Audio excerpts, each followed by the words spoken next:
7 of our kidnapped victims regained freedom, published on May 15, 2025. NEWS DG Professor Abubakar Sulaiman reiterates commitment to staff healthy living. Kwara shut 2 schools over students' unrest. Farmers advised to prioritize single planting cycle as rain sets in. I am Chitu Aminat Bolanle, National Moonlight TV News.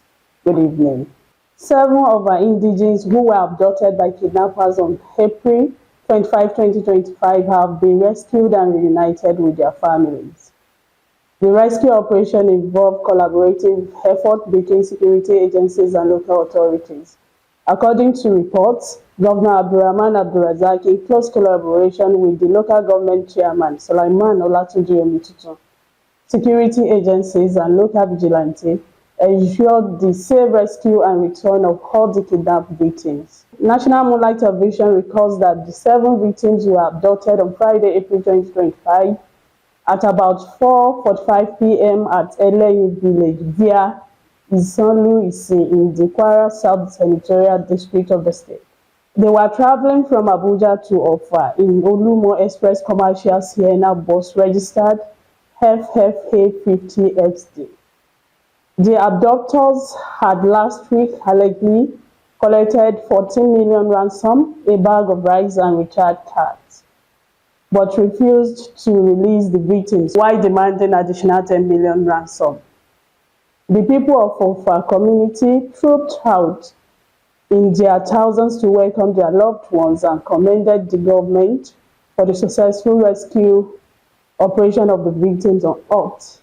Olofa of Ofa, Oba Mufuta Ogbadamusi, Esuwoye II, traditional chiefs of our descendant union's president, Alhaji Muhyiddin Salako, and the entire Ofa community thanked Governor Abdulrazak, chairman and Nigeria Governors Forum, for showing compassion and wisdom in ensuring the safe return of the kidnapped victims.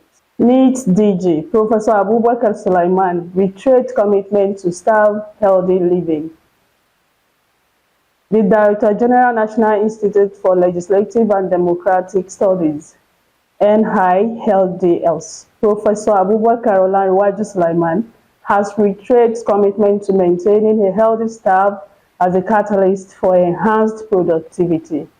Professor Sulaiman stated this on Wednesday, 14th May 2025, in his office when Bankole Ronke Rosemary led a 5-man delegation of Public Health Planning and Research of the National Assembly on Court. While responding to their request for a stronger and sustainable partnership for health promotion activity, Christian Know Your Number, he said prevention is better and cheaper than the cure of ailments.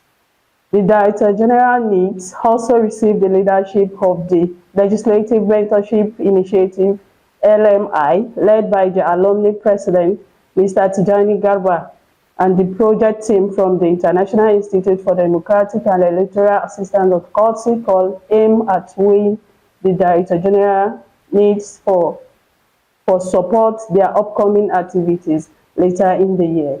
With the rainy season underway, the Kwara State Ministry of Agriculture and Rural Development has urged farmers to take immediate and informed action based on the latest weather outlook released by the Nigeria Meteorological Agency.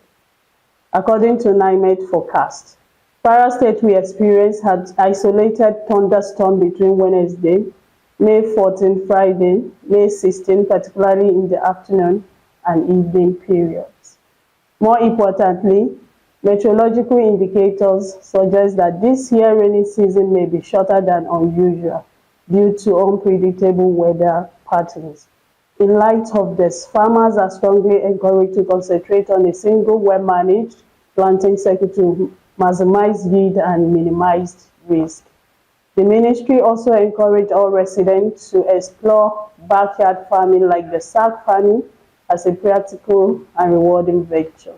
The Kwara State government has ordered the immediate closure of government high school and government-based secondary school at Deta Ilorin. following repeated incidents of student unrest. This action comes after violent clashes between student disruption of academic activities and vandalism of school property within the two institutions. Confirming the closure of NEWS15 on Wednesday, the State's Commissioner for Education and Human Capital Development, Dr. Lawal Olongbebe, said the decision was necessary to restore order and ensure safety.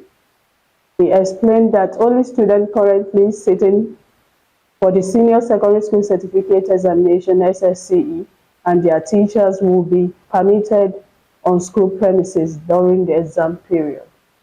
Olongbebe further directed that all SSCE candidates must wear their school identification cards to gain entry into the compound.